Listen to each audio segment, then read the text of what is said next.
Hi అండి. Welcome back to my channel Rohini vlogs.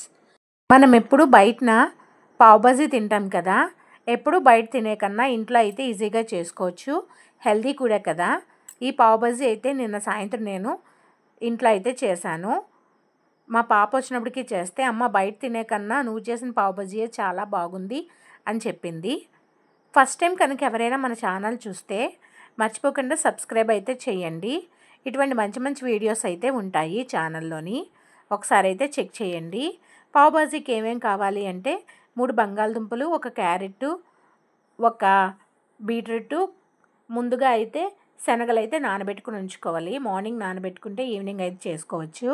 1 టమాటా, 2 పచ్చిమిరపకాయలు, 2 ఉల్లిపాయలు అయితే తీసుకున్నాను. 1 ఉల్లిపాయ అయితే కర్రీలో వేయడానికి, మరొక ఉల్లిపాయ అయితే పావ్ బాజీలో నంచుకొని తినడానికి.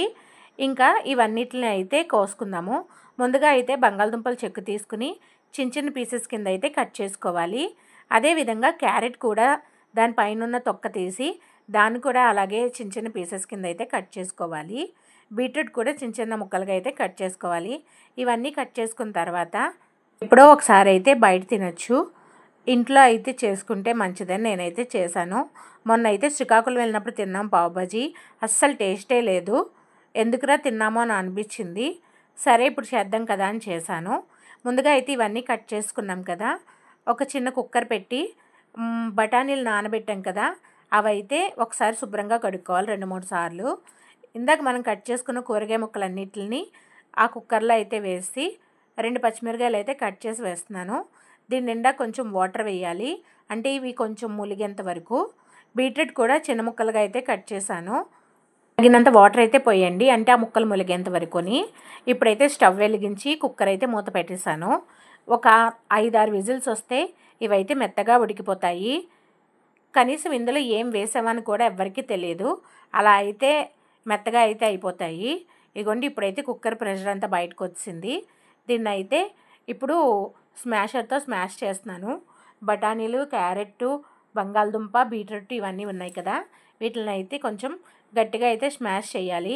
అలాగే స్మాష్ చేస్తేనే దీని టేస్ట్ అయితే బాగుంటుంది. ఇప్పుడైతే ముందుగా అయితే ఒక బాండీ పెట్టాను, కొంచెం ఆయిల్ వేసి ఇదైతే వేడెక్కుతుంది. ముందుగా అయితే కొంచెం జీలకర్ర వేయాలి. అది బాగా వేగిన తర్వాత ఉల్లిపాయ అయితే చిన్న చిన్న ముక్కలుగా అయితే కట్ చేసుకోవాలి. కట్ చేసిన ఉల్లిపాయ ముక్కలు కూడా అందులో వేసి ఎర్రగా అయితే కొంచెం వేగాలి, బ్రౌన్ కలర్ వచ్చేంత వరకు. మరీ ఎక్కువ అక్కర్లేదు, నార్మల్గా వేగినా సరిపోతుంది. ఇదిగోండి ఇప్పుడైతే ఉల్లిపాయ ముక్కలు వేస్తాను కదా, ఇప్పుడు ఒకసారి అయితే కలుపుతున్నాను. ఇది కొంచెం వేగిన తర్వాత ముందుగా మనం స్మాష్ చేసుకున్న కించిన వెజిటేబుల్స్ ఉన్నాయి కదా, అవి అయితే మెత్తగా అయిపోయి వీటిలన్నిటిని అయితే ఇప్పుడు ఈ ఉల్లిపాయలు దాంట్లో వేయాలి. ఇందులోకి కొంచెం కారం అయితే వేయండి, మీ టేస్ట్కి తగినట్టు వేసుకోండి. నేనైతే స్పూన్ వేసాను. కొంచెం సాల్ట్ కూడా వేయాలి.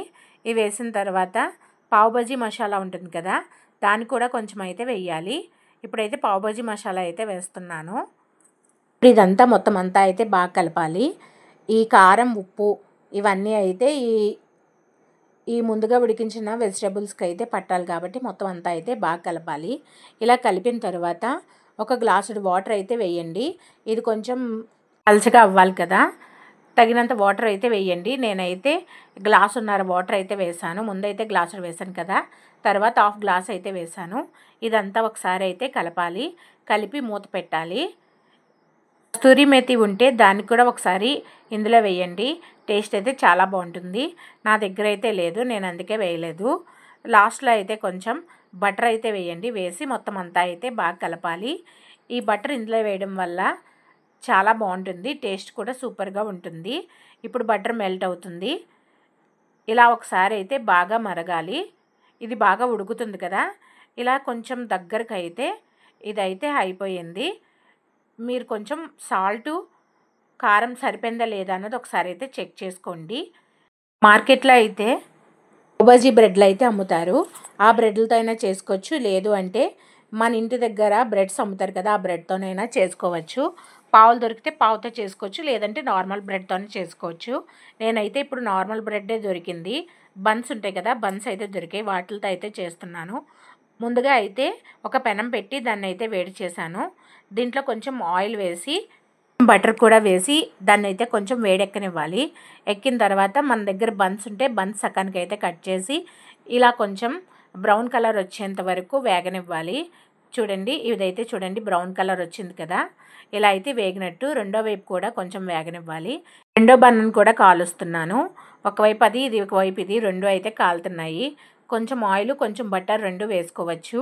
బటర్ లేకపోతే ఆయిల్తోనైనా కాల్చుకోవచ్చు. బటరే ఉండాలని రూల్ లేదు. ఉంటే కొంచెం కమ్మగా ఉంటుంది, లేదంటే ఆయిల్తోనైనా వేడి చేసుకోవచ్చు. ఇదిగోండి రెండవ పావు కూడా ఇలాగా పావు కని దొరికితే పావుతో అయినా చేసుకోండి, లేదు అంటే ఇలా బన్స్తో కూడా చేసుకోవచ్చు. ఇదిగోండి చుట్టూ అయితే కొంచెం బటర్ అయితే రాస్తున్నాను. రెండో బన్ కూడా కాలిపోయింది కాబట్టి ఇప్పుడైతే మనం ప్లేట్లో పెట్టుకుని సర్వ్ చేసుకుందాము. ఒక ప్లేట్ తీసుకుని ఈ రెండు కాలిన బన్స్ అయితే పెట్టాను. ఉల్లిపాయలు కూడా చిన్న చిన్న పీసెస్ కింద అయితే కట్ చేసుకుని కొంచెం ఈ ప్లేట్లో అయితే వేసాను. ఇందులో నిమ్మకాయ పిండుకుని తింటే బాగుంటుంది. నిమ్మకాయ ముక్కను కూడా పెట్టాను. ఇప్పుడు మనం చేసుకున్న బాజీ ఉంది కదా, ఆ బాజీ ఏమో ఇందులో ప్లేట్లో అయితే సర్వ్ చేసుకుందాము. ఇందులోని సర్వ్ చేసుకునే కర్రీని బాజీ అంటారు. మీరు ఎప్పుడైనా పావ్ బజీ తిన్నారా? తింటే కనుక కామెంట్ చేయండి. ఇదే పావ్ బజీ, ఇలా రెండు బన్స్ కొంచెం కర్రీ, ఈ గరిటెతో గరిటెడు కర్రీ ఉంది. మా శ్రీకాకుళంలో అయితే దీని కాస్ట్ అయితే 50 రూపీస్. అదే 50 రూపీస్ ఉంటే మన ఇంటిల్లిపాది అయితే శుభ్రంగా తినవచ్చు. టేస్ట్ అయితే చాలా బాగుంది. మీరు ఇంతకీ ఎప్పుడైనా పావ్ బజీ తిన్నారా? తింటే కనుక కామెంట్ చేయండి. బయట తినే కన్నా ఇంట్లో చేసుకుంటేనే బెస్ట్. ఎందుకంటే బయటనైతే రేట్లు ఎక్కువగా ఉంటాయి, టేస్ట్ కూడా ఏమీ బాలేదు. ఆ రోజే నేను చెప్పాను, ఈసారి మనం వెళ్ళినప్పుడు నేనైతే చేస్తానులే అమ్మ కొన్ని రోజులు పోయాక అని చెప్పాను. అందుకే ఇప్పుడు చేశాను. మా పాప వచ్చినప్పటికి తనకైతే పెట్టాను. స్కూల్ నుంచి వచ్చింది, అమ్మ చాలా బాగుందమ్మా, బయట కన్నా నువ్వు చేసిందే చాలా బాగుంది అని చెప్పింది. నాకైతే చాలా హ్యాపీగా ఉంది. మనం చేసింది పిల్లలకి నచ్చితే చాలా హ్యాపీగా ఉంటుంది కదా, బాగుందమ్మా అని చెప్తే. నేను చేసిన పావ్ బజీ ఎలాగుందన్నది కామెంట్ చేయండి.